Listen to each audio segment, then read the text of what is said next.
เป็นเส้นทางภายในหมู่บ้านพี่น้องอยู่เขตบ้านน้ำหุ่มจุดนี้คือบ้านน้ำหุ่มเมืองนาไซท้องเนาะเพิ่นก็ฉีดยางแล้วก็ราดหินหินคุบ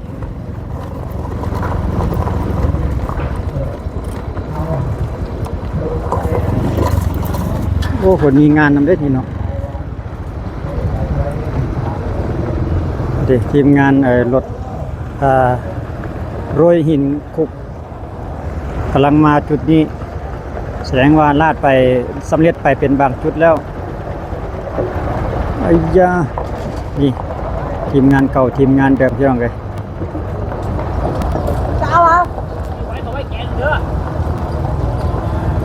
สงสัยเพิ่นโรยเรียบร้อยไปแล้วเนาะเฮามาบ่ทันเลยบ่ได้เห็นตอนเพิ่นโรยทีมงานเพิ่นเป็นทางภายในหมู่บ้านพี่น้อง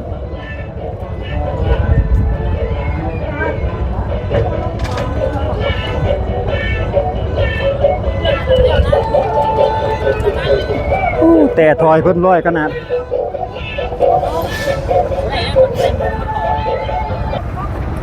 เพิ่นกำลังจะหาบอนจอดอาจจะนั่นแน่นนึงพี่น้องเพราะว่าเส้นทางภายในหมู่บ้านเนาะเพิ่นมาปลดกระบะหินปลดกระบะหินไว้นี้รถเพิ่นจะไปแก้เอาขี้หินมาอีกว่าซั่นต่อไปหินหมดว่าซั่นเด้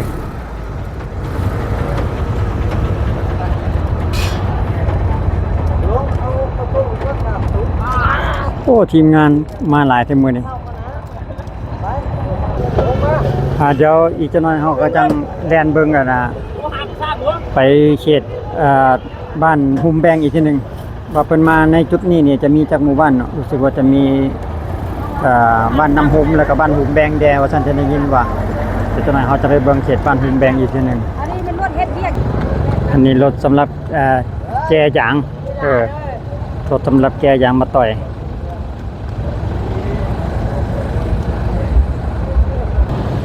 สงสัยเราจะแลนไปเอายางมาอีกเนาะยางหมดหินหมดพอดี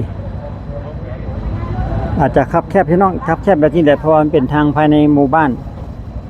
น้ำหอมน้ำซอยเพิ่นก็เฮ็ดรถบดในตำนานเฮากับมา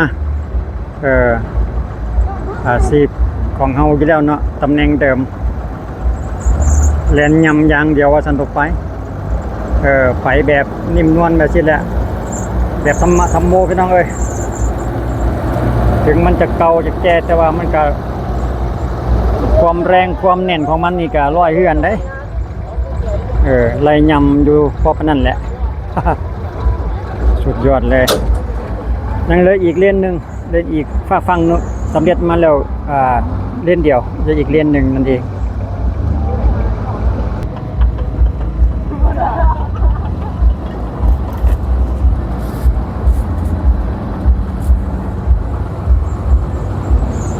เดี๋ยวเขาจะแล่นน้ำเบิ่งเส้นทางอีกก่อนแป๊บหนึ่งโอ้ภายในบ้านเพิ่นพี่น้องโอ้บังเอิญเพิ่นมีงาน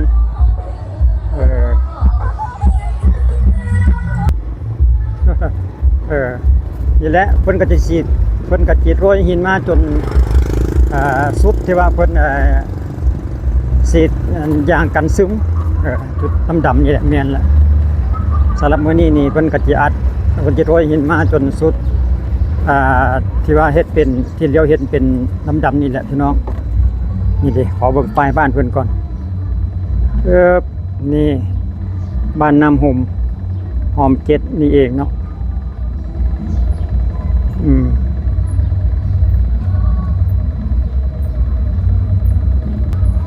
ก็จิมาสุดแต่เท่านี้สำหรับมื้อนี้เนาะภายในบ้าน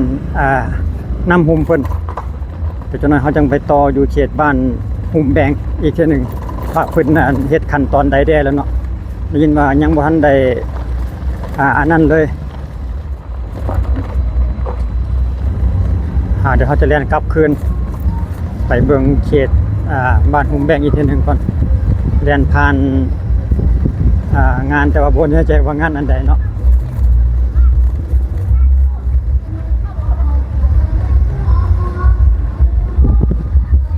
เ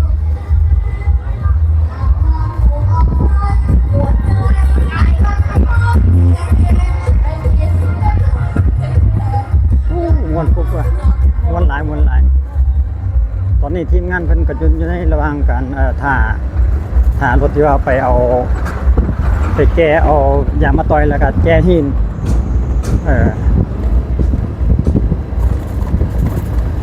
เด้เพิ่นก็เฮ็ดมาเป็นช่วงเพิ่นก็จะเฮ็ดมามาเว้นช่วงนี้ไว้ก่อนแล้วก็จังจะสิตามหลังมั้ง กลัวเห็นเฮ็ดเป็นช่วงเป็นตอนไปสนอกภายในหมู่บ้านเพิ่นนี่เนาะเขตบ้านน้ำหุ่มพี่น้องเอ้ยเมืองนาทรายทองโอ้วัดเพิ่นวัดเพิ่นก็ได้โอ้ข้าพเจ้าก็เป็นครั้งแรกได้มาเขตบ้านน้ำหุ่มหรือว่าบ้านหุ่มแบงส่วนบ้านหุ่มแบงนี่ก็คือกันยังบ่ทันได้เคยไปปันนี้กำลังกี่พาทุกท่านไปเบิ่งน้ำกันนี่แหละโอ้ตัวชีวิตขนาดอันนี้นะ เอาจุดนี้ก็อัดไปถ้ากันยำไปบางนึงฮั่นนี่ก็ได้ยำจากนี่แล้วก็ไปพุ่นแหละเมื่อกี้นะเพิ่นละเฮ็ดเป็นอันนี้เพิ่นเฮ็ดเป็นช่วงไปหั่นเป็นวรรคเป็นตอนเอาเดี๋ยวเราจะเลี้ยวไปทางกำขวาเพื่อจะไปในเขตบ้านหุ่มแบงเพราะว่าเขาเบิ่งป้ายเพิ่นชี้บอกมาทางนี้เด้เขตหุ่มแบงมาทางนี้ไปเบิ่งอีกก่อนพี่น้องเอ้ยเพิ่นเฮ็ดอะไรไปได้แล้วโอ้หินดำๆนี่คือสิแม่นลงหินฉีดยางกันซึมบ่ได้อยู่ในขั้นตอนระหว่างฉีดยางกันซึมไว้อยู่เด้ฉีดไว้เต็มหมดทั้งสองฝากข้างเลยเด้นี่หลบรถใหญ่เพิ่นก่อนพี่น้องแป๊บนึง ให้รถใหญ่เพิ่นไปก่อนเอาละรถน้อยนี่อันนี้ก็สงสัยฉีดไปใหม่ๆโอ้นี่มีป้ายอยู่ขอเพิ่งป้ายเพิ่นก่อนพี่น้องเด้เมืองนาทรายทองบ้านหุ่มแบงเมืองนาทรายทองนครหลวงเวียงจันทน์เฮานี่แหละพี่น้องเอ้ยไปสำหรับก่อนที่จะเข้าหมู่บ้านเพิ่นนี่ก็เพิ่นสังเกตเห็นแล้วเพิ่นฉีดยางอันดำไว้ฉีดยางกันซึมไว้อยู่ส่วนจุดนี้รู้สึกว่าเพิ่นลาดมาก่อนแล้วนี่หลายปีแล้วนี่จุดนี้นะโอ้มีเห็ดเข่านาแซงพี่น้องมีเข่านาแซงปี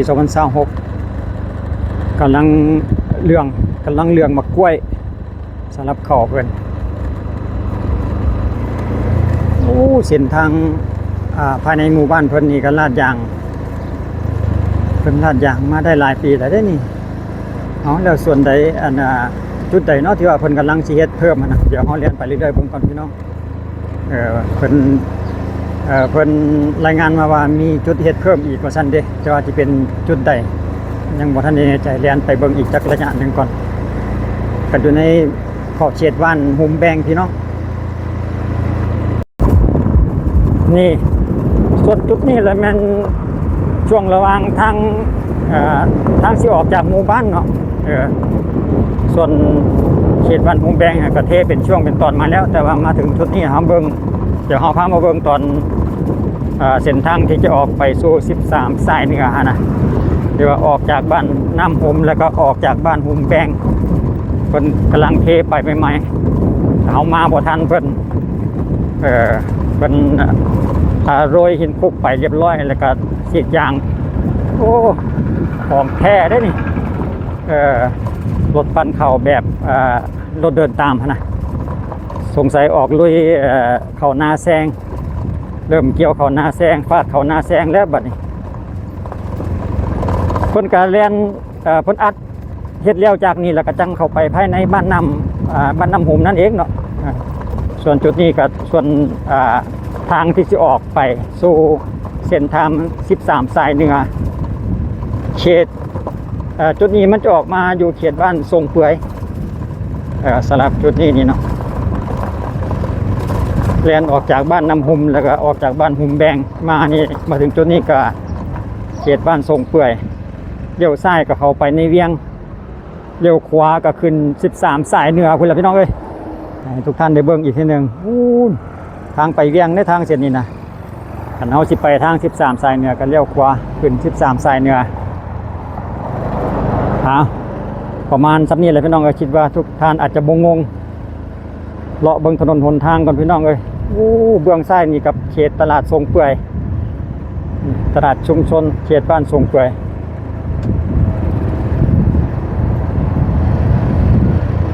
รถหลายถนนหนทางพี่น้องเอ้ยเพิ่นเฮ็ดใหม่ๆเฮ็ดแล้วถนนสายเหนือนี่สะดวกสบายติดดอกไฟโซล่าร์เซลล์เต็มเลยแหละสุดยอดหลายงามบาทนี้นะเพราะว่าสิไปเหนือไปใต้ลาวเฮาในปัจจุบันนี้ก็สะดวกสบายแล้วพี่น้องเอ้ย